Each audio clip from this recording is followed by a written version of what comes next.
Imagine your best day. You wake up in the morning, fully refreshed from 8 hours of solid sleep. You didn't even get up to pee. You have good attitude. You pick out different clothes to wear that day. People actually like you. You get along with people in your house. Your to-do list is like you're a ninja on a to-do list. You have energy, you're productive, you're creative. And you finish the day with a glass of wine and pizza or something as a reward, and you think, God, that was a great day. How many people have that day today? Come on, give me one.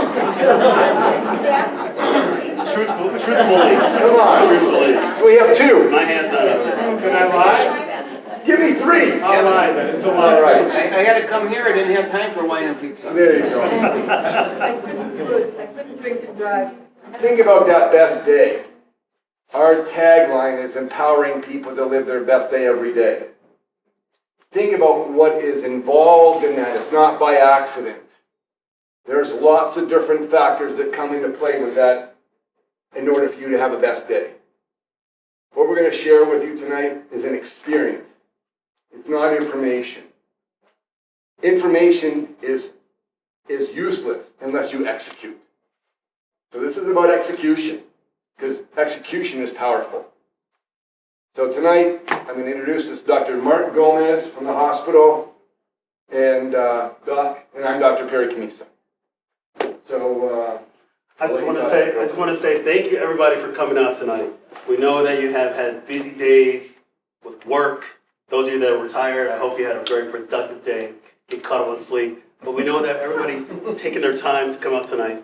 And I want to agree, it's all about action. We can always talk about doing things, but a lot of times we just don't do it. So really what we're all about tonight is to say, we have this opportunity right now, in this exact moment, to make sure that we live to the fullest potential and have our best lives.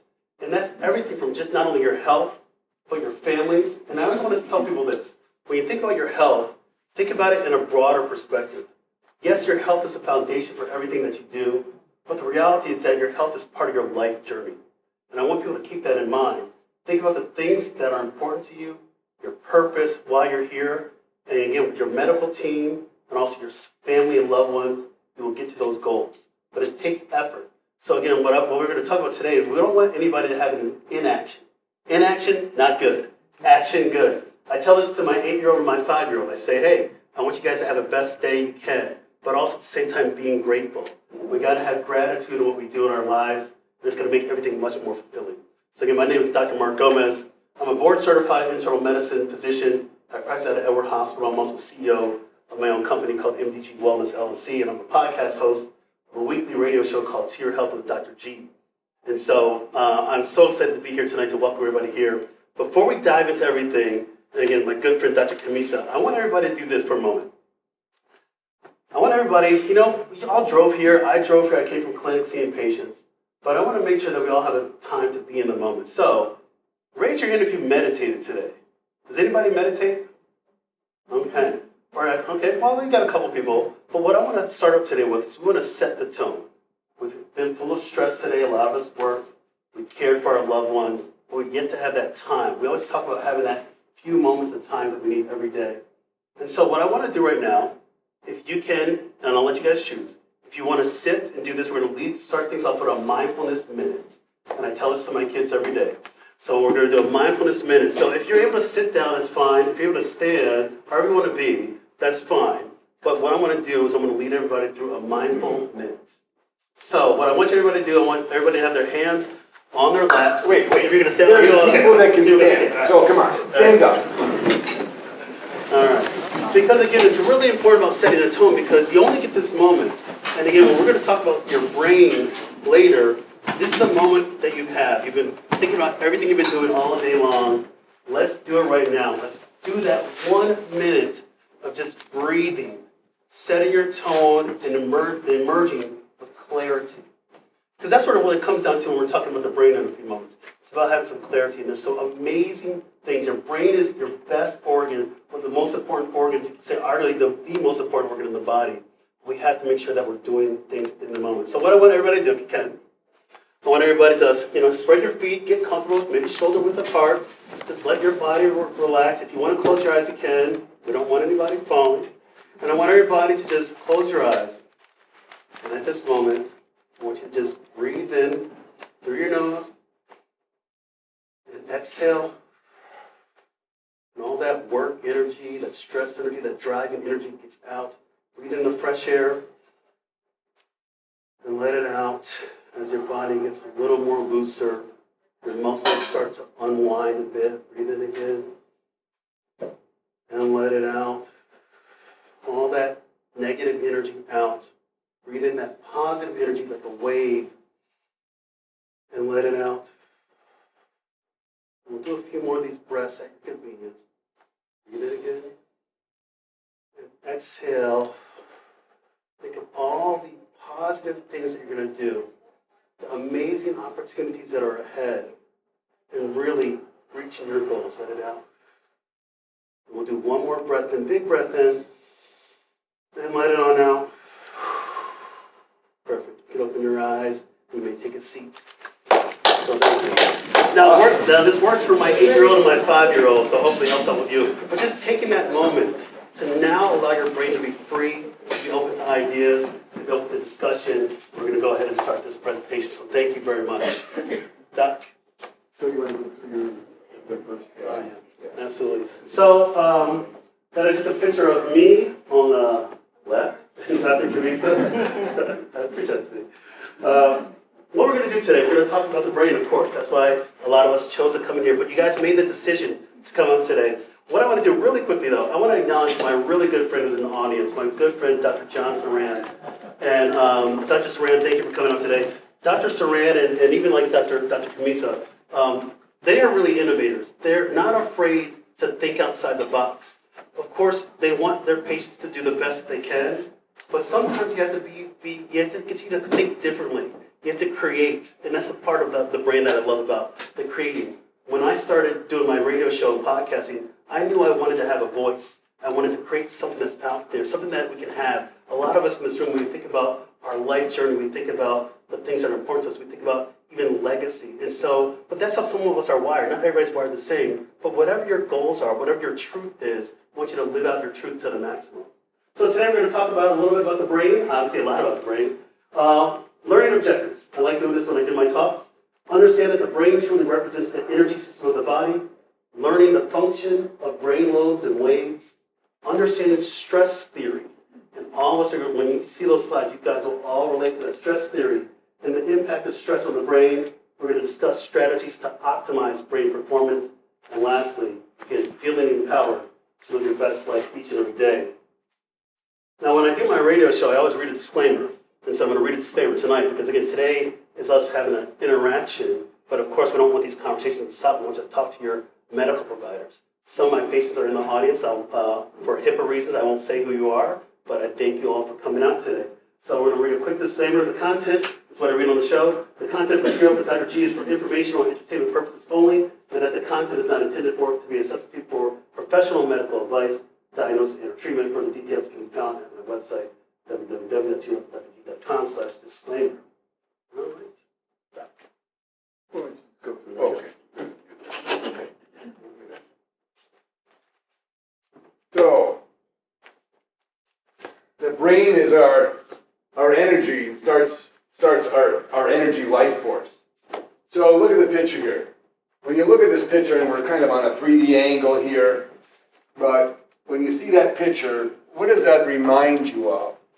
So it's like emitting energy, right? It's like a star. And so we think about, well, how do we get the energy from our brain control our body? So think about that. Like, our brain controls every function in your body, every day, every second, every moment you breathe. It's getting controlled by that brain. And so here's some statistics: 10,000 miles of nerves, traveling at 270 miles an hour. And here's a critical thing. So the brain is able to handle 40 million bytes per second of information. It's a big number, right? So think about consciously how much you think we're aware of how much, and a percentage-wise, you think we're aware of 10% of that number of what's going on in our body? Anyone give me an idea? 10%? 2%? 0.2%? Right? Anyone really want to go on a limb? No? 40. 40 bytes of information is our conscious brain.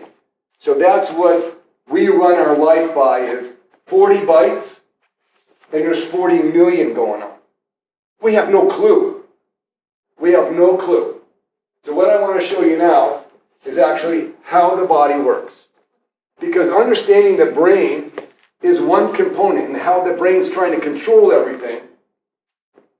So it's kind of hard to see. You've probably seen pictures like this at other places. It's a picture of the brain, the spinal cord, and organs.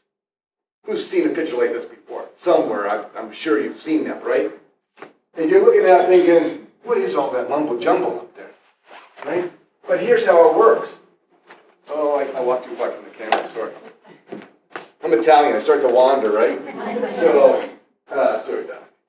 So, he's got me, I should put a little circle here. So, anyway, so the brain controls every function. It does so by sending energy. Energy down the spinal cord to all the tissues and organs in the body. It does so by sending that energy through those nerves to every tissue and organ. So every tissue and organ is totally dependent on that energy to be healthy and well. So think about that for a second. Every tissue is totally dependent on its daily requirement of energy to be healthy. We're only aware of 40 out of 40 million. We have no clue what's happening in this system. Right? So, how does that system, in a perfect world, perfect brain, perfect spine, we are perfectly healthy and having a great day every day? But that's not the case. Right? We have falls, we have traumas, we have different things that affect. So here's what happens. Oh, so let me go back. Keep it there. So when we talk about traumas, we talk about falls and slips and down the stairs, out of a tree. We've heard every possible trauma you can think of. Off a two-story balcony and surviving, helicopter crashes, all kinds of stuff. Every time that your body goes through a stress, those vertebrae, those bones shift. And that shifting causes stress on the spinal cord.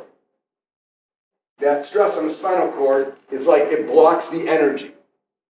So it's like a dimmer switch. The energy cannot get through from the brain, down the spinal cord, through the nerves. It can't get through because the vertebrae shifted. Do you understand that? So in a perfect world, perfect spine, perfect brain, those organs are healthy. If there's a shift in that vertebrae, those organs are starving for energy. So what happens? Over a course of time, those organs weaken and lead to disease. The only time we know about it, in order to make that 40, is when the crisis alarm goes off. I got pain in my tummy. And sometimes there is no pain. There is no alarm going off. Someone comes in and they're full of cancer or different things. Right? We know people like that. So what happens is when that spine is subluxated, when that spine is shifted out of place, it weakens the rest of our spine and distorts our posture. So one of the things that we do is we want to check posture because that energy has to flow through that spine. The energy has to flow through that spine, through the spinal cord, to all the different tissues and organs of our body. Perfect spine, perfect posture, perfect health. Do you understand that?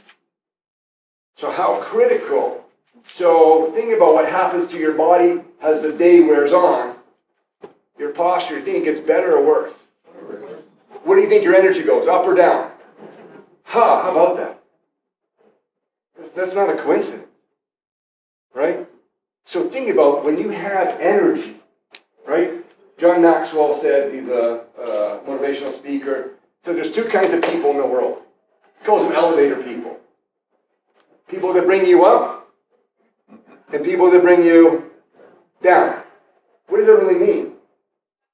People, when you're around people, are you giving them energy, right? Or are they sucking the life out of you, right? You know who you are. You know those people. They just drain you because they're sick on the inside. They don't have enough energy to give. Does that make sense? We want our best day every day. How do we get that energy back? Does that make sense? Don? No, I was going to say that, think about this. Who's ever had a pinched neck or a pinched nerve or herniated disc? I mean, these are common things. And what happens to those tissues that are affected downstream from that disc? They don't work too well. There's a reason behind that. So we're talking about your spine, of course, the energy flow. You might have weakness, you might have fatigue, you might have loss of mobility, range of motion, things like that. You see doc in his practice. Or maybe you go at the other end of the extreme. You've seen your medical doctors, you may have to get surgery. And that's the reality of it all. But we're trying to say, okay, how can we become resilient still in the face of this and still give that energy? And it's interesting, when Doc was talking about, we've all known people that either bring you up or bring you down. I think about my family reunions, and everybody finds out, I remember when I first became a doctor, at every family reunion I went to, you're trying to eat some food, and somebody says, oh, you're the doctor, you're the doctor, you're the doctor. Let me ask you these questions, let me ask you these questions. And, it takes away, so then you have a line of family members that want to ask you questions, but you always have that one family member, we all can think of somebody that, they dealt with a lot of different health challenges, but they try their hardest to give you that energy back, and you want to give it back 1,000%. And sometimes it works, sometimes it doesn't.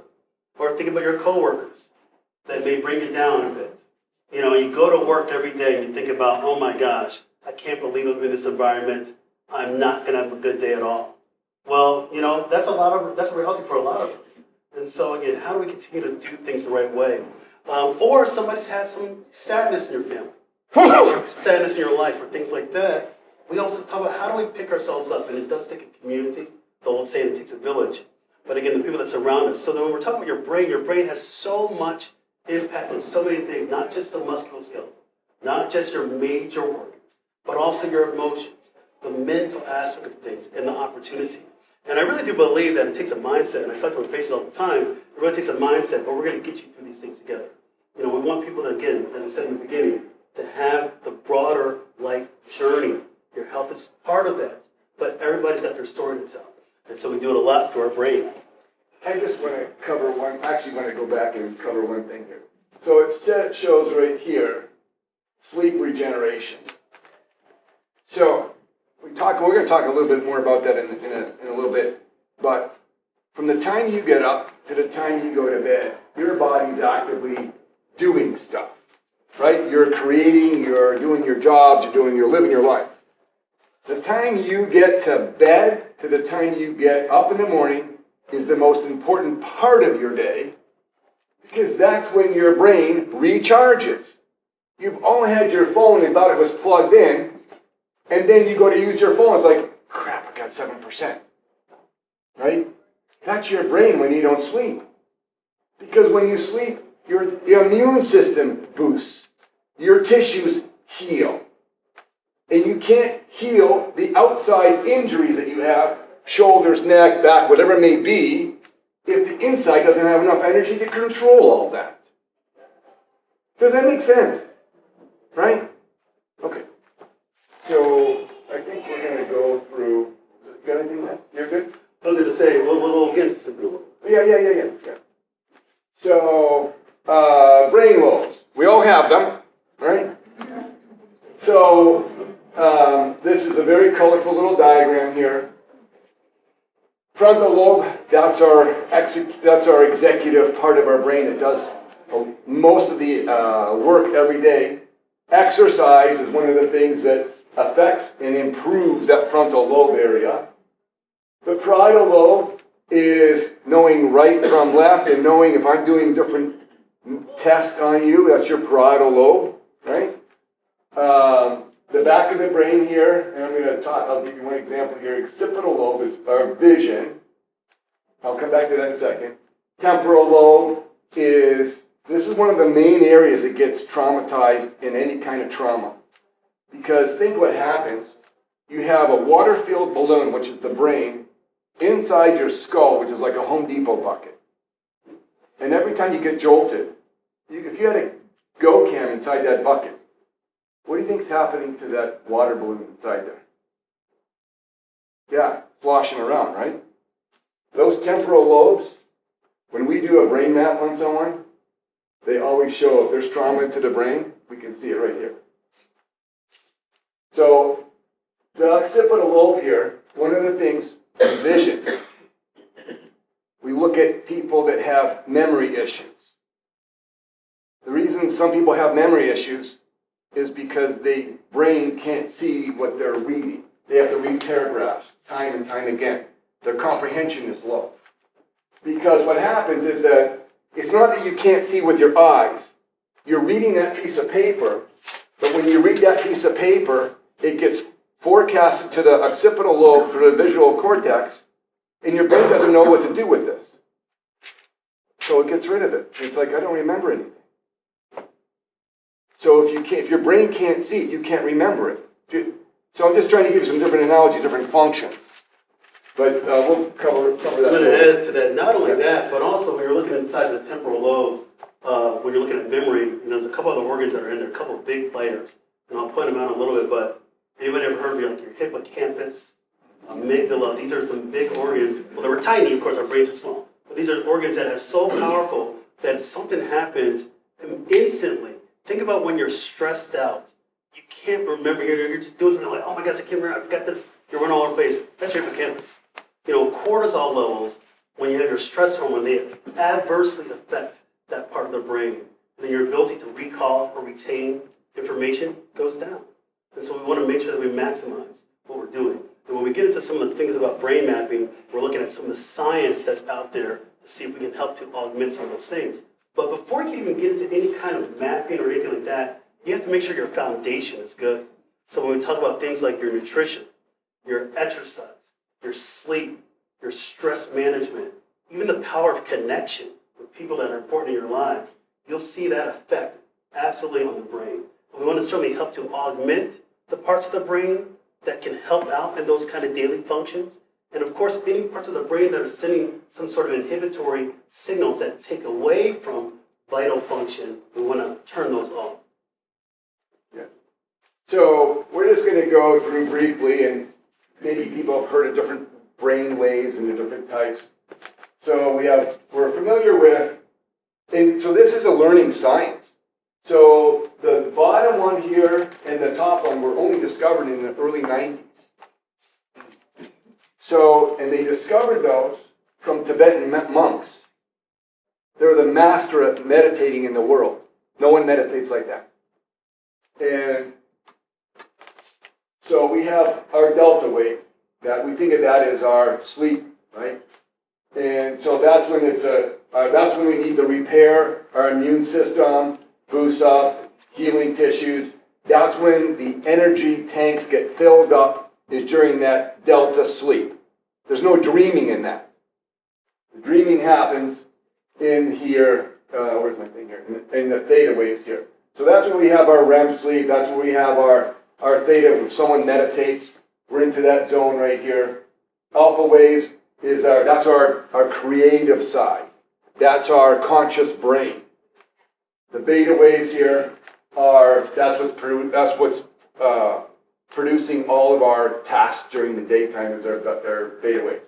And as we get to the higher waves here, these were discovered, like I said, in the early 90s.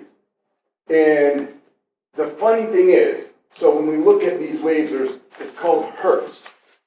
So hertz is so many times per second, right? So if it was 1 hertz, it'd be 1 time per second. If it was 10, it'd be 10 per second, right? So the bigger the number, the faster that is, right? So delta waves are less than 3 hertz. They're big. Just think of ocean waves. They're big ocean waves, right? The faster they go, it's just like this, right? Fast, real short waves. But what they discovered in monks is that the fastest waves, in the slowest ways, talk to each other when they're in that state. And that blew the scientists away that discovered this. That's pretty amazing. And it's called suspended animation, where there's barely a perceivable heartbeat or respiration. That's how much control you can have with your body. That's why some of these people are documented to live 120 years, 150 years old. And when you get into this kind of science, there's people that have been living a long time because the more they meditate, their bodies are healing. That's where that healing takes place. So I think you're going to cover. So, stress comes down to a lot of things, and obviously, we're here today, we've fought through traffic, we've fought through screaming kids, we've fought through skipping lunch, we've fought through everything, the work that you still got to do, thinking about tomorrow. But the reality is that stress is everywhere. No one is immune. And when we think about the effect of the brain and also parts of the body, stress basically affects virtually every organ system that there is. So does lack of sleep, by the way. Almost virtually every organ system is affected by that in some way, shape, or form. But in order to understand what we're going to be talking about, I want to just do a quick thing about stress and talk about stress theory, because I think it's important to acknowledge at least the work that's come before us, because this has been studied for a long time.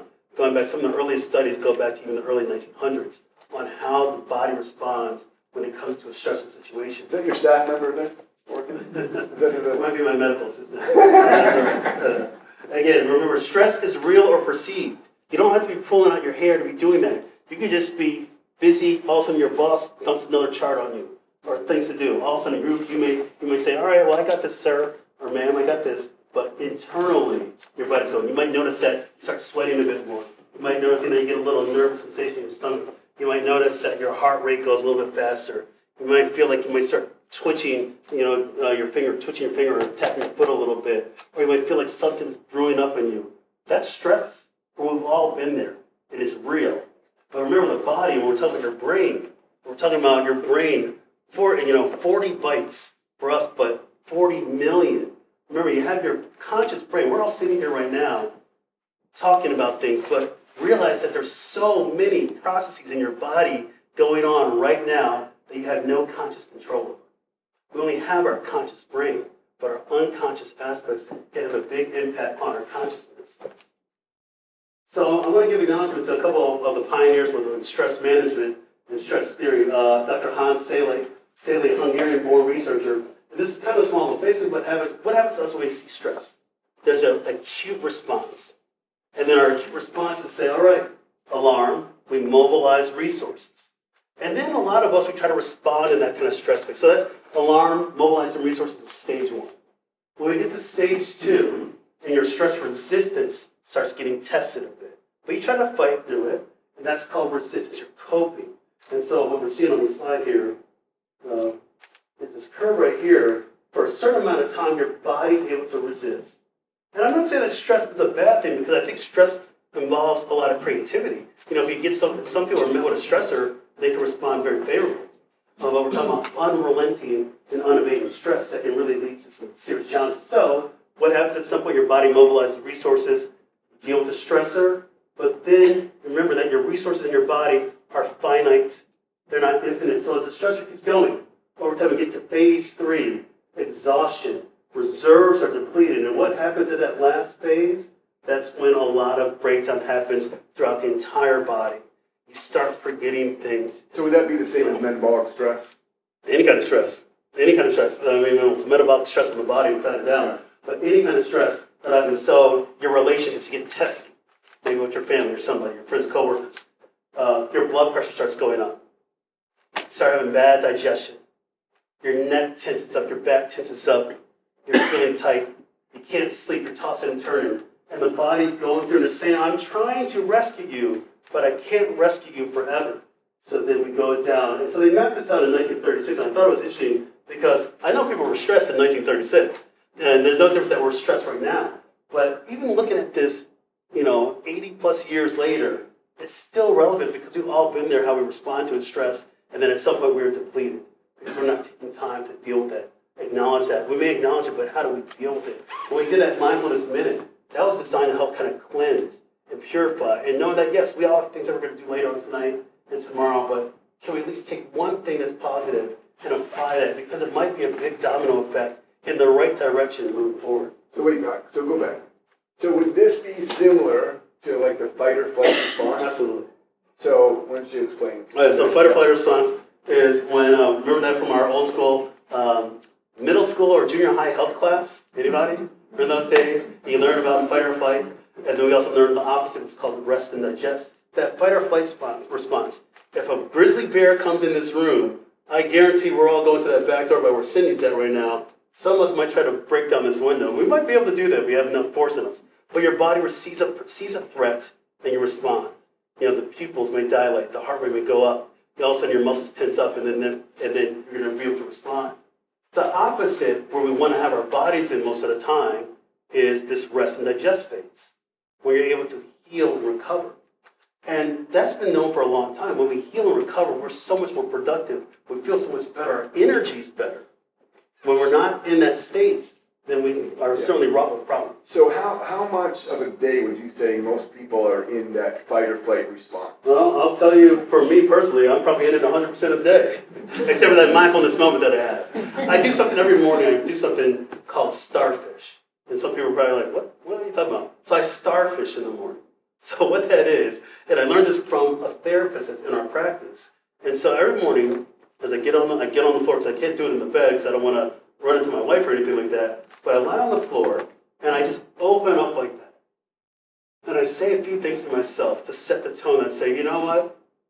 I'm here, I'm human, I'm going to do the best I can. Whatever comes at me, I'm going to accept it, I'm going to be resilient, and hopefully fight through. But I think you have to put yourself out to be vulnerable at times to then look downstream and know that you're going to succeed.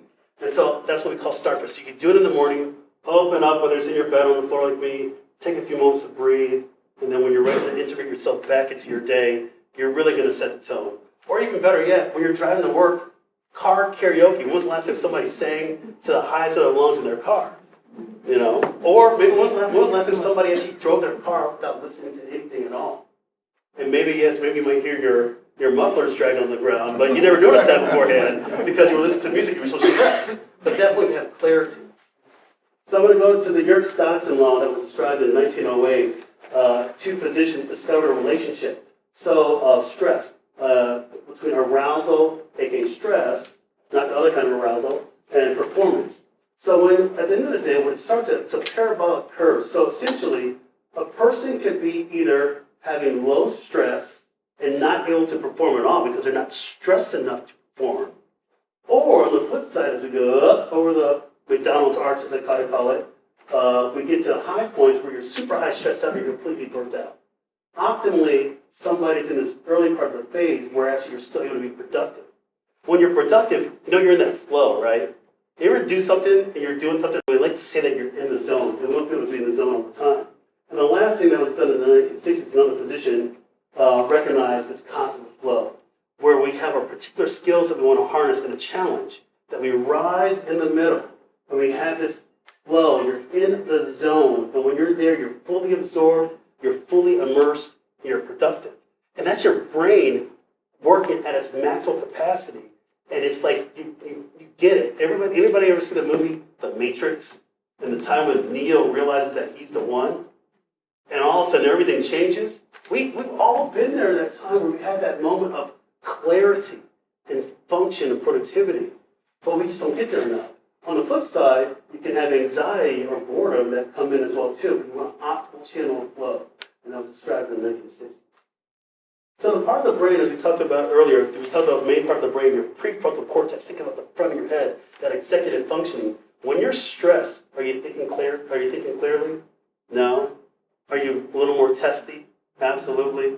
Do you feel like you're learning things or being present in that moment? Because you can be present without being present.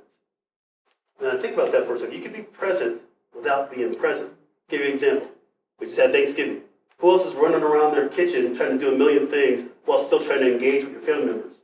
You're present, but you're not necessarily present.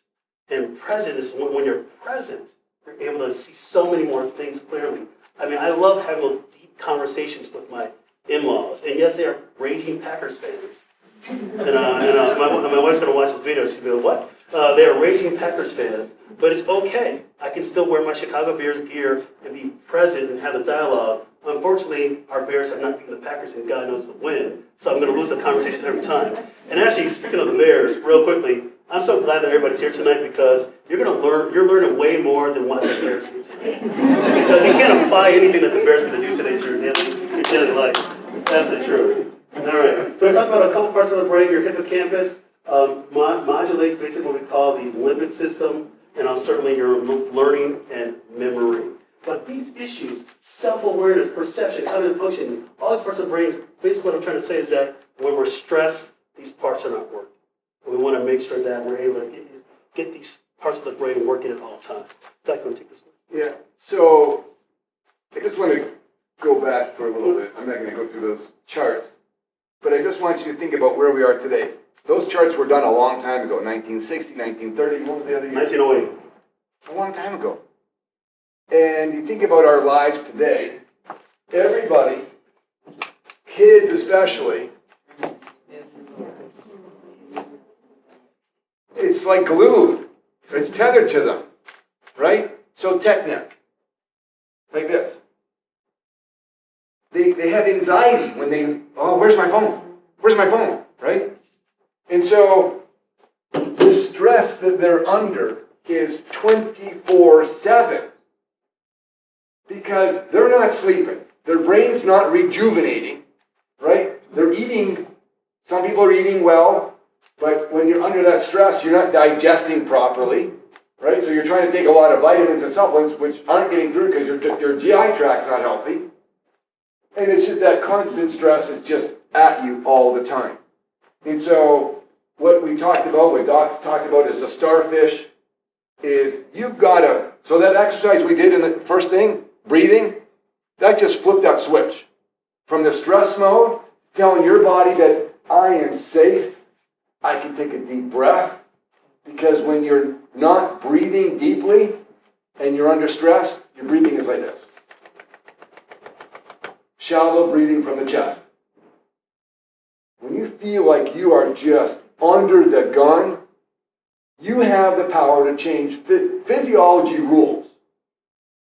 And we have the ability, our mind power, to change physiology in a heartbeat. Because our brain will change the physiology. If someone comes through that door, it's going to change it that fast. We have the same ability to do that. So, well, I'm going to pick on. Has anybody in the room heard of a guy named Dr. Dean Ornish? Dr. Saran, you cannot raise your hand, neither can you, Mrs. Saran, because I know you guys know him. But anybody ever heard of Dean Ornish? Dean Ornish is considered kind of a godfather of lifestyle medicine in this country, one of the foremost experts on really what can we do to face the burdens and hopefully reverse, he's reversed the burdens of chronic disease. And he says 4 things. Number 1, he says, we choose who to love, we choose what we can eat, we choose when we want to exercise, and we can choose who we want to be with. We can choose everything. So we're thinking about nutrition, think about exercise, think about love and support, think about stress and resilience. These are things that everybody has a choice on. And so the great thing is that you still have the decision to make those opportunities yours and living your truth. So I'm not going to spend a lot of time, but I want you to understand that we talked about the initial brain and the spinal cord. This is this energy system, like a ComEd system bringing the power to the house, coming to the grid box in the basement, and then distributing that power to the entire house. What affects the performance of our brain? So the first thing here we have physical stress and trauma, concussions, getting your head banged on, playing sports, falls, bumps. These are physical traumas. Whether you remember them or not, that's a problem. Because when you have trauma, your memory of that trauma is stored in the amygdala, which is a couple slides ago. That's where all your trauma, all your emotional stuff is stored. It's like a closet locked up, where everything happens to you is in there. So you may not remember, the conscious brain may not remember, but it's there. And the funny thing is, we'll take an x-ray. Have you ever had any trauma? Oh, no. And you're 60 years old, no trauma? Oh, no, never. Okay. So I take x-rays. And you look at their x-rays, you're like, dude, this is like 30 years old. You had 3 different injuries in your neck. Oh, I guess that was when I fell down the stairs. It all comes back to them eventually, but sometimes it doesn't. So, physical stress, right? Emotional stress. Your brain doesn't care what kind of stress it is. So, Dr. G just talked about the stress in our life. And when that switch flips, it doesn't matter how it flips. It's the same switch. So it can be a physical stress. It can be an emotional stress. We're having a holidays. It's not always holiday for a lot of families. The minute you know your brother-in-law's coming over or your sister, whatever that is, right? They're stressing the holidays for some families. But it starts as a kid. So emotional stress, physical stress, mental stress, verbal abuse. You're hearing this now in sports coming out, where coaches are abusing kids. NHL's, they just, a couple of things. I'm a hockey fan. I didn't even know the Bears are playing tonight, so. Nor did anybody else, honestly. All fairness to the Bears. Anyways, so that's a big thing in sports today. But it's these kids. Everything that happens to a kid, it's in their brain. It affects their brain. And it affects so it's emotional stress, verbal, mental abuse, and sexual abuse. Then we have chemical stress. Air we breathe, to the foods we eat, to the gut. And our gut and our brain are the same tissue. So when we eat foods that are inflammatory, you think, I'm going to have, I'll give you a prime example of this. We had a couple in our clinic. We did a food sensitivity test with them. She was a Whole Foods guru. She shopped at Whole Foods all the time. She was giving her husband coconut water, coconut oil, and coconut this, and watermelon, and all this great food, right? And we did a food sensitivity test because we couldn't figure out what's going on with his GI system, right? Comes back, coconut, watermelon, and I think the third one was like pineapple or something. She looks at him, she's like, I'm killing them every day. Yeah, because that inflammation goes from the mouth to our gut, into our bloodstream, affects the liver, and goes to our brain. And our brain doesn't know if it's coming from the food, the emotion, the trauma. It doesn't know where it's coming from. It just starts filling the tank up. Do you understand that? Your brain doesn't care where it's coming from. So,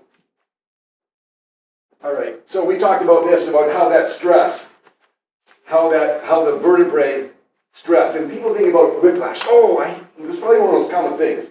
It was just a little fender bender.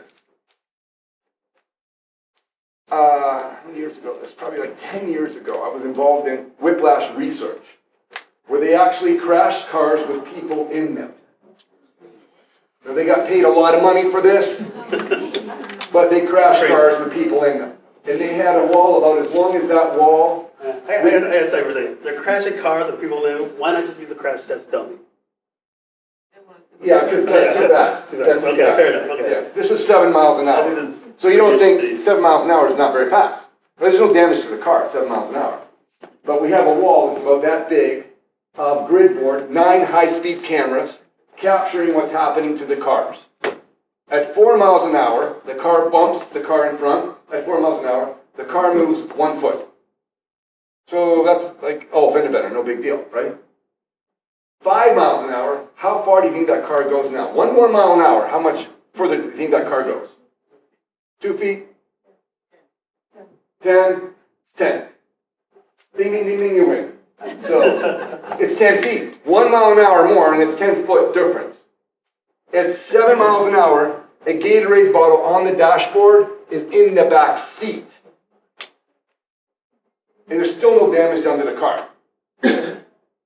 You have a bowling ball on top of a spring. That's how stuff happens. So when that happens, there's no trauma because I felt no pain. It's under the radar. Your brain has already recorded it. It's already affected your brain. It's already affected your nervous system. You can't figure out why 3 years later why you're having indigestion issues or whatever the situation may be, right? So So this is, you can't really see that, but we'll take x-rays and we measure it up, but we're not going to talk about that. So this is our food sensitivity. We just talked about that as well. So this is a pretty cool test. It's a finger stick, and just because you're eating healthy doesn't mean it's healthy for you. Right? So, who's responsible for your health? You are. You are. It's not your wife, it's not your spouse, it's not the insurance company. It's you, right? You are responsible, right? If you want to buy, like Doc said, you choose what kind of food you want to eat, right? You choose if you want to take supplements or not.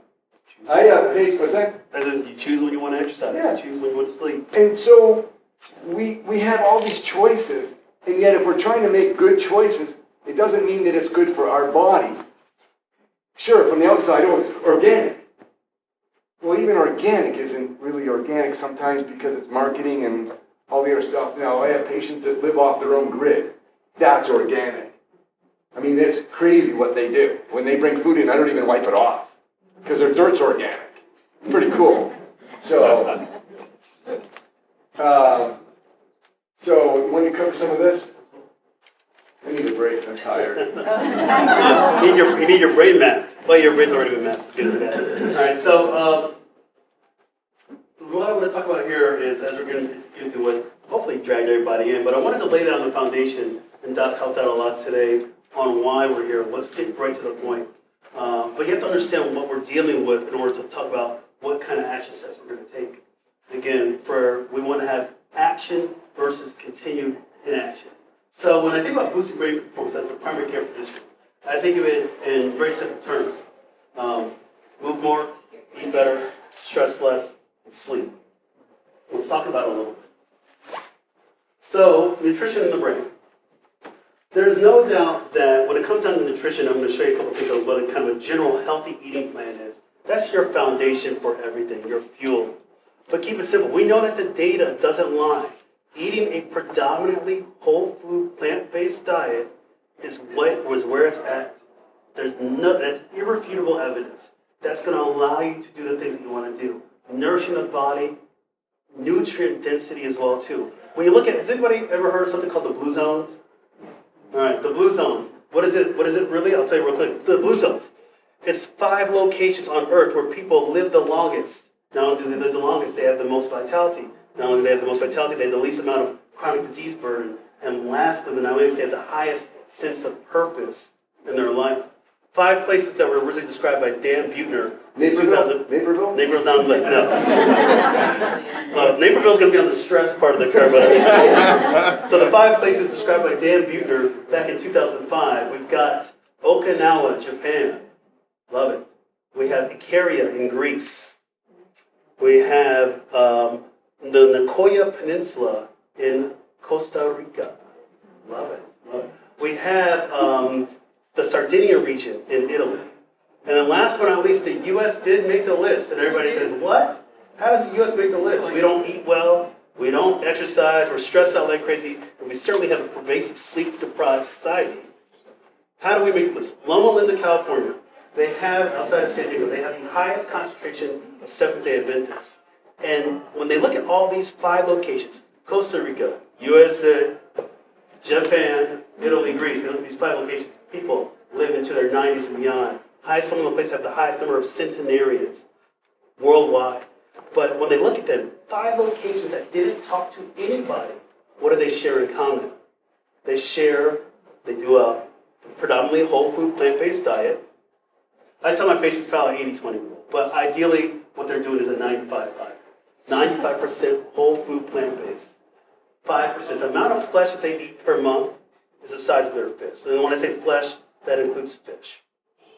They have a sense of purpose. They have amazing ability to deal with stress. And they have a sense of community. And so what Dan Buettner did, after they did the original Blue Zones, he went out and launched something called the Blue Zones America.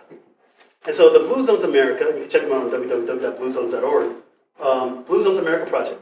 At least went back in May, they were in 43 cities in the USA. And they said, can we take these things that they're doing in these 5 locations of the world, and apply them at the local level in your municipality. And what they're finding out as these projects are still going on, at least back in May, they were making their first foray into the state of Texas. They were getting to Dallas-Fort Worth, and that's a meat-eating capital of the USA. There's no doubt, there's a lot of cattle down there. And how do you think about going to change a whole bunch of meat eaters to start saying eat more whole food plant-based? But what they're finding is that when you implement what they've done, what the Blue Zone people have done, people are living longer, they're feeling healthier, they're enjoying their families, they're reducing the costs of medical care. And at the end of the day, yes, we are all fighting the game against the Mother Nature, the aging game and aging out. But they have that purpose, as I talked about at the beginning, having this journey. And so nutrition, I got a little bit off topic, but nutrition sets the foundation for everything. When we have nutrition, we have 6 essential nutrients. We have non-caloric nutrients, that's water, vitamins, minerals. And then, of course, your caloric nutrients, carbohydrates, proteins, and fat. And it's really the carbohydrate, caloric nutrients that supply the energy. But your non-caloric nutrients they allow to participate in energy-producing reactions. So here it is in a nutshell. What do you want to do? Everybody keeps asking me all the time in my office, what do I need to do, Dr. G, to eat a healthy, balanced diet? This is very broad, but it's kind of focused at the same time. Number 1, consume a variety of foods. And I say that's the color of the rainbow. With every meal, including your snacks, eat the color of the rainbow. Lots of phytonutrients. Number 2, fill at least half your plate with vegetables and fruits in the rainbow colors that I said a second ago at every meal and even at snacks. Number 3, consume more beans, peas, and lentils. Absolutely.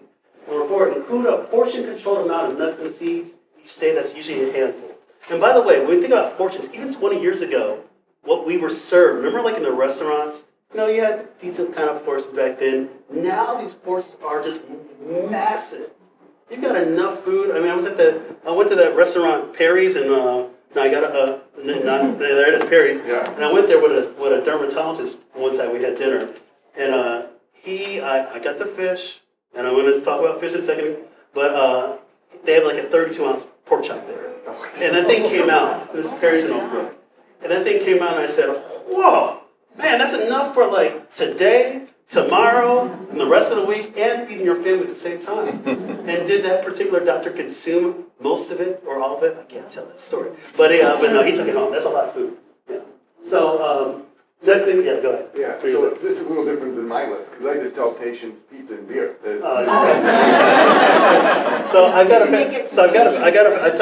was wearing a pair of socks the other day in my office, and it actually was gifted to me by a patient. And it was actually a burger and beer socks. And so everybody says, Dr. G, you always talk about whole food, plant-based. Why are you wearing hamburger socks? And I go, that's a black bean burger, black bean and quinoa. That's what it is. It's not the beef, it's black bean and quinoa. The beer is still the beer. Or you can say that's like apple juice or something like that. All right, number 5 on this list. Drink plenty of water to stay hydrated. Ideally, you're doing about, again, under the discretion of your doctor, but ideally you're doing about half your body weight in ounces of water. Wait, don't go anywhere. So, that's probably the number 1 thing we see is dehydration in patients. Oh, I drink water. Everybody's dehydrated. Yeah, I have water. Yeah, I have like a cup a day. It's my parents. My dad's 87, my mom's 83. And if they have that much water a day, they're like, that's too much water for us. Too much water. And most people, like half your weight, and you think, well, you have to drink 100 ounces. Oh, I'll be peeing all day long. Yeah. Right? But homeostasis, your body will get used to that amount of water. Eventually, you won't pee all day long. You're going to use that water. And then when you're down to 90 ounces, you're actually going to feel thirsty. So anyway, that's probably enough. Dr. Strand, would you agree with that? One. I know you see it in all For your the patients all the brain, the time. brain is mostly water. Thank you, Dr. Yeah. Thank you. All right, now next one here. Reduce or work to eliminate red meat, poultry, and eggs. And of course, the food industry does not like when I say a statement like that. A couple good documentaries that are out there on Netflix. Everybody's got Netflix. Everybody's got Netflix. Now everybody's Disney Plus. The Game Changers came out in 2018, produced by James Cameron. Great movie. Profiles the best athletes on the planet that are plant-based, whole food, plant-based. Amazing. And has anybody ever heard of some guy named Tom Brady? Anybody heard of that guy? He only has 6 Super Bowl rings. You think he's eating meat all day? I don't know. He's one of the cleanest eating athletes there are. He's actually like 99 or basically 100% whole food, plant-based. And you can't say that guy's not a bad athlete. He's winning Super Bowls. So he has a movie. Oh yeah, so the movie's called The Game Changers by James Cameron. And then another movie that came out the year before in 2017 is called What the Health. Almost kind of like What the Heck, but What the Health. Those are two great documentaries that profile the benefits of whole food, plant-based eating. I recommend it to my patients all the time. Now again, at the end of the day, your decisions are personal decisions. But I want everybody, if we're talking about living your best life, we want to make sure that you're fueling your body the right nutrients that are there. So I'll say one thing, going back to The Game Changers. There's one scene in The Game Changers, I don't want to ruin for everybody the whole movie, I think you should see it. But there's a scene in The Game Changers where they take 3 college athletes. And with the 3 college athletes, what they do is they give them an animal-based meal before dinner, and then with the courtesy of a urologist, they measure the number of erections that night. These are college kids. This is what you should be doing. Like, this is college. So the college kids eat the animal-based meal. They measure the number of erections that following night. The next day, they give them a plant-based meal before they go to sleep. They measure the number of nocturnal erections the subsequent night. Day 3, they sit down with the urologist. They're all sitting there, and they say, all right, open up your folder. We have the results. And so they open up the animal-based the first night. They're like, okay, and they're like, hey, all right, I had some erections, great. And then, of course, you know where this is going. They open up the second folder, and all of a sudden the guys go, what? What? Oh my gosh. That's what a plant-based meal does. So the college kids out there eat plants, without a doubt. If consuming fish, limit it to twice a week due to mercury contamination. Avoid trans fats. Limit highly processed and packaged foods, which tend to be high in sodium. Limit added processed oils. Great slide that's out there, and I'm trying to think who did it, who produced it, but there's a slide of a segment of a cross-section of a stomach. It'll say, what does 500 calories look like? 500 calories of oil. You know how much of your stomach 500 calories of oil fills up? It fills up just a tiny portion. Contrast that to 500 calories of vegetables. Oh man, your stomach is completely full. You'll be full for hours on end. And obviously, 0 cholesterol. All right. Don't rely on supplements as a substitute for real food. Eat the food. I tell patients, eat the stuff that grows out of the ground. Never overlook the calories in liquids. The average adult in this country, 20% of their daily caloric intake is liquids. And so you think about it, like, okay, I went to Starbucks this morning, got me a venti, frappuccino. There's your 20% right there. That's 1,000 calories, probably. Oh, fair enough. I have no idea how many calories that's a lot. Or look at it this way: a can of Coca-Cola, 150 calories. When some people say, oh, doc, I only do 1 can of Coke a day. Now remember, in medical stuff, and Dr. Saran can corroborate with this, when somebody says they do something once a day, you multiply by 3. And so 1 can of Coke is actually 3, maybe sometimes even more, Dr. Saran, you'd say. Yeah, 5. So, but 150 calories. And they say I do it once a day.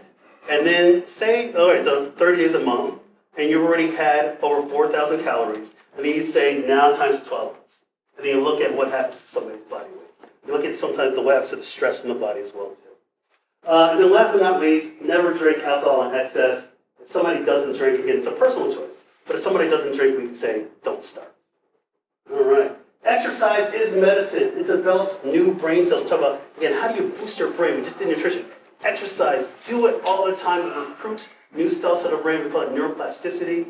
Oxygen, allowing for the elimination of toxins in the brain. Do it as often as you can. Yes, the American Heart Association recommends 150 minutes per week of physical activity. Physical activity defined as what will get you a little bit of a sweat, a moderate activity level. Now, if you say somebody 150 times a week, Just want to say, all right. So here we are at a gym, right? So there's sections. There's going to be free weight section and there's going to be machine sections, right?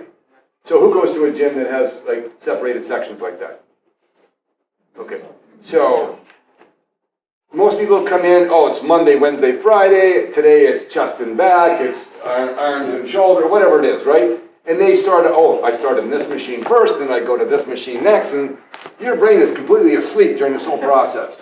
Why not just come in one day and say, I'm going to start over here and work my way over there, and then come over here. At the end of the day, you're going to check them all off. But now, even that little bit changes the neuroplasticity in your brain. So little tiny changes like that are confusion to your brain, and that's what we want to do. The World Health Organization recently came out. We're mired in a dementia epidemic, and the rates of dementia are only going to triple in the next 30 years. And there's no clear end in sight, barring some medical breakthrough. A magical unicorn will say that's the only way that we're going to deal with dementia. But what did the World Health Organization say earlier this year? They said, what is good for your heart is good for your brain. We're talking about things like this: cognitive function, enhancing alertness, reducing levels of stress. What is good for your heart is good for your brain. Going back to the food, what is good for your heart is good for your brain. And that's the recommendation now. That's the only thing we can do to fight Alzheimer's. And I know this is not an Alzheimer's talk, but it's related to your brain. All right, sleep deprivation. I said earlier, we'll just go through this really quickly. The goal at the end of the day, sleep 7 to 9 hours. And I did a show on this recently on my podcast here up with Dr. G, interviewing a good friend of mine, Dr. Juan Flores. You guys can check out that podcast on my website. Dr. Flores, one of the best sleep experts around in the Naperville area. It's about quantity of sleep, not quality. It's quantity. Everything's pointing towards a numeric value. Again, 7 to 9 hours to allow for proper restoration. And then last but not least, meditation. We did our mindful minute. Interesting study that was done in Harvard in 2005 that actually the practice of meditation can slow shrinkage of the brain that commonly occurs with aging. So again, taking those few moments a day for you can pay big dividends down the road. Okay, so we're going to cover this quickly here. But I just want to share something. So today is December the 5th. December 7th last year, Dr. Corey's at the back there. We were at a conference in Denver, and we're studying science of human behavior. And so they had all this equipment out there, and it was on advancements in neurofeedback. So, long story short, I got my brain mapped. And I'm going to talk about that in a second. And so I invest a lot in myself, a lot of money in my health. I do lots of different things. And my grandfather had Alzheimer's. He passed with that. So I'm thinking, my brain is going to be like Rocky, right? So she does my brain map, and she looks at me, and she says, how much trauma have you had? Because I said, you can see trauma on the brain map. And he said, well, I had a concussion playing hockey. I can still see the guy coming at me. 2 car crashes. One got hit at 60 from behind. Another in Naperville here from a lady on the phone. And then all the other crap that happens when you're a kid. She said, well, how old are you? At the time I was last year. I just turned 57, so I was 56. And she says, your brain's a lot older than you are. I'm telling you, I could have slithered under the door. I was devastated. Because I was freaked out, I used different language, but... Different F. Different F. But what do I do now? Because now I know, right? So she says, well, I can help you. That's why we're here. And she says, once I balance your brain, she's so funny, she's a little lady. She says, once I balance your brain, she points at my chest with this. She says, I'll make you smarter enough that you're stupid now. And that changed my life. This is a game changer. And I used to take 3 to 4 naps a week during the day because I had major brain fog. I don't know who else has that, but I had major brain fog. I had a lot of energy, physical energy, and Dr. Corey will attest to this, but by the end of the day, don't ask me a question. Lights on, there's no one in there. You know that look, right? So what they're seeing now, you're talking about dementia. It's 30 years down the road is dementia. That's what they're seeing. Little symptoms. Oh, I can't remember the phone number. I can't remember where I put my keys. I can't remember where I parked the car. I can't remember where I did this. I can't remember. Those are all little signs that our brain is aging faster than we are because of the stress we're causing to the brain. Do you understand that? So what did the doctor recommend? So we did some neurofeedback for my brain. So it's way better. I've had 3 naps in a year. I'm more organized than I ever have been in my life, and today is 116 days in a row of exercise. Like, that never happened before.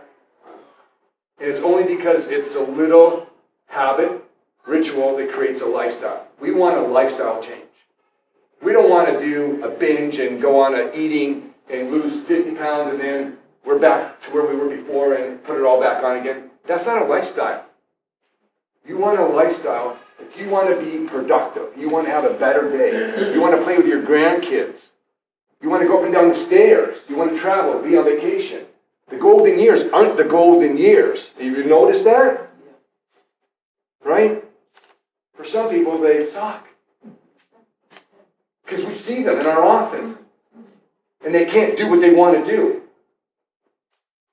So this is, you can't really see this, but this is like swimmer's cap.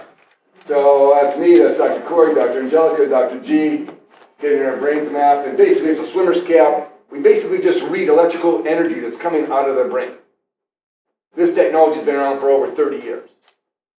And so what it does, it's kind of like all these light bulbs in here, if that's our brain, and all we're doing is measuring how much, some are too low, some are on one side of the room versus the other side of the room, right? That's what causes our symptoms. We are an expression of our brain. If you're cranky, your brain is telling your body to be cranky. If you're anxious, because your brain is anxious. Right? You're just an expression of your brain. So this is what we do. So different things that we can look at, different symptoms from, and insomnia, again, insomnia is probably one of the biggest things that we deal with because people just don't sleep, and if they do, they fake sleep, right? They crash in the middle of the day, they wake up, they're never refreshed. We've had teenagers tell me, oh, they sleep 10 hours a day. Are you refreshed when you get up? Oh, hell no. If you have teenagers, you know what I'm talking about. They sleep till 12 o'clock, and they still get up and they're tired. How is that? So, different conditions from panic attacks, autism, OCD, and depression, and anxiety, and ADHD, and memory. Memory is a big thing. We could talk a long time about this, but we're not going to. So, and basically what we get is like a map with colors on it. It tells us where the power imbalance is in our brain. And so, what happens is that we get an analysis of how your brain is working. And the funny thing is, when we do the testing, you'll tell me one thing, and I look at your map, it's like, oh, you want to change your story? Because I'm seeing something different over here. Then it's like, oh, yeah. People have migraines. Fibromyalgia is because it's brain related. Too much energy. The brain's out of control. And the brain does no different than orthopedic conditions. We have different stages of arthritis. Maybe someone's got stage 1 arthritis and stage 4 is going to be a knee replacement. You see that progression. The brain has the same stages of oxidative stress. And we can look at your map, look at the chart. Oh, you're stage 4 out of stage 8. You're stage 7 out of stage 8. So by conditioning it, who's learned how to ride a bike in here? Probably, I would think everybody, right? To some degree, right? And even it was 40 years ago that you ridden the bike, you still know how to ride the bike? Absolutely. That's neurofeedback. It's operant conditioning. They're permanent changes. That's how we train the brain. So we train the brain to rebalance itself for permanent changes so that we can balance out the energy. Some people, we take a look at their maps and it's like all the lights in the house are on at the same time and there's nobody home. You're sucking all the energy out of your body. And some people, it's like, is there anybody home? There's not enough power. They're metabolic stress. Their foot's on the gas pedal the entire time. So when we look at it, we can see different patterns from learning disorders, from ADHD, to depression, to anxiety. So brain mapping is pretty easy. We look at computer, you mentioned Netflix, we watch Netflix movies. We do alpha theta training, which is put you in a meditative state, which is absolutely the cat's meow for neurofeedback training. And I don't know if you can see this picture, but this is a young girl doing homework, playing violin with a home unit. And then the software system actually measures changes. And so when we look at this, some of the success rates we have: depression 90%, ADHD 90%, OCD 50%. That's going to bother those people. Let me tell you. So anxiety 75%, memory 80%. These are permanent changes. How big is nutrition in this? How much energy do you feel after Thanksgiving dinner? How much energy do you have? Zero. Zero. You were on the couch. Diabetic coma happening. Right? You have zero energy. Right? That wasn't a plant-based, well, maybe the turkey was plant-based, I don't know, but yeah, I don't think so. So we look at where the energy comes from and what's sucking our energy, and it's food, right? So Brock's talking about all the ways that you can help your food intake. So, all right. So you're gonna I think I'll make one comment about this. Yeah. I think it's pretty powerful that, let me take a step back. The concept of biofeedback. Anybody ever heard of biofeedback? The idea of hooking your body up to electrodes to receive information, that's the feedback about your body, biofeedback. Same thing with neurofeedback, or technically neurobiofeedback. Same thing, hooking up somebody to electrodes, get information, feedback about your brain, neuro. And I've gone through and had my brain mapped, and I think it's been a phenomenal thing. And really, when you talk about, you think it was like, I never really had trauma, until you get your map and go, oh my gosh, I do. But I think of it this way: isn't it such an awesome thing that you can learn about your body? But again, when you think about your brain, you have to remember that, again, we're here now, as I said earlier, we're here having a conversation, but the reality, there's so many processes that are happening right now that we have no conscious awareness of. And the fact that you can actually train your brain while doing something that you love to do, watching Netflix if that's the case, playing the violin, but your brain is receiving all this other kind of stimuli, you just don't know it. But it will manifest itself later on, where you're talking about your relationships, or your energy, or how you feel. Yep. And I've been there, done that. You certainly have been there, done that. And we have a lot of people that have done it that are here today that can testify on really the power of this. We're talking about this a lifestyle. We're talking about the beginning. We want you to live your best life every day. We want you to use your brain every day. We want you to have amazing purpose. Continued purpose as you develop what you want to get to in your life. So, call to action, we'll wrap it up. That was the call to action. I say that to my patients all the time. When you see your patients in your practice, you want to give them a diagnosis, of course. You want to give them a treatment plan, but most importantly, a follow-up. And we don't want to have this moment of inaction just stay there. We want action. So, number one, see your primary care physician once a year. I always like to throw that in there. If you haven't seen your primary care physician in more than a year, make sure you see your doc. Your doc will be there to rescue you from anything. If you need a new doc, find me afterwards. Let me know. I'm local as well, too. Number two, each day is an opportunity to be intentional in your daily efforts. Set the tone the right way. Start out with that mindful minute, or starfish in the morning. That might be the only time you have that is your time. Because once you go to work, you're on somebody else's time, somebody else's dollar. Once the kids are awake, you're on somebody else's time. There's no doubt about that. You're getting dressed. But find that moment. Even if it's 1 minute, you owe that to yourself. Invest in yourself and make health a priority. When we're talking about life, what's important? Your health is part of your life journey. But again, what's the most important thing you have going on in your life? Get your brain mapped. I think it's been amazing since I've had my brain mapped and understand a little bit more about me. Am I still a work in progress? Absolutely. We are all works in progress. We're only human. But I think if you surround yourself with the right team of people, they're going to help you get to your health and life goals. The more success you have with your health, the more likely you have success in your life. If you see someone... Wait, stop for a second. Yeah, please. Think about that statement right there. The more success you have with your health, the more likely you are to have success in your life.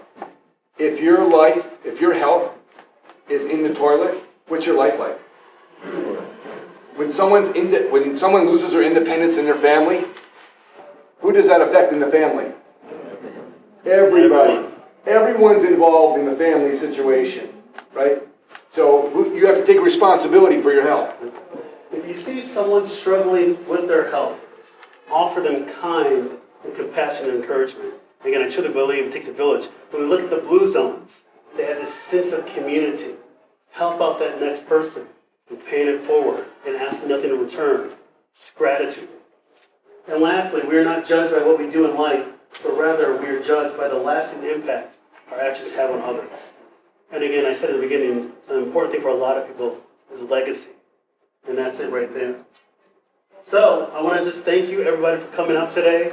Doc, of course. We go have a couple things. So we have some guest, goodies. Yeah, so we have some guest goodies. passes to the gym. Goodies. If you don't have a membership to the Members, gym, Nina Brick to the fitness office. Oh. Nina to the fitness office. Nina, are you here? Thank you. Nina? Does Nina deserve that though? So we have some passes to the gym. If you're not a member, you can come and check out the gym. We have a couple. I have my business cards and then a little brochure on neurofeedback if you want to take a look at that. Yes, and thank you everybody for coming out. I want to thank Healthy Driven Edward-Elmhurst. Cindy, thank you Thank for you, Cindy. allowing us to use your facility. And of course, Doc. Most importantly, I want to thank everybody that came out tonight because I truly believe that everybody in this room is exceptional. You could have watched the Bears game right now. I know it's still going on, but again, as I said earlier, you're not going to get any value out of that. You're only going to get frustration. And that's okay. It's true. You're only going to get it. Yeah, it is. But you're here today. You came here for a reason, to make an investment in yourself. And I don't want this opportunity to run on deaf ears, to fall on deaf ears. I want you to take advantage of this. Ask yourself what you can do. One thing that you can do differently, and do it. And next thing you know, you're going to have a whole cascade of awesome things that are going to happen to you.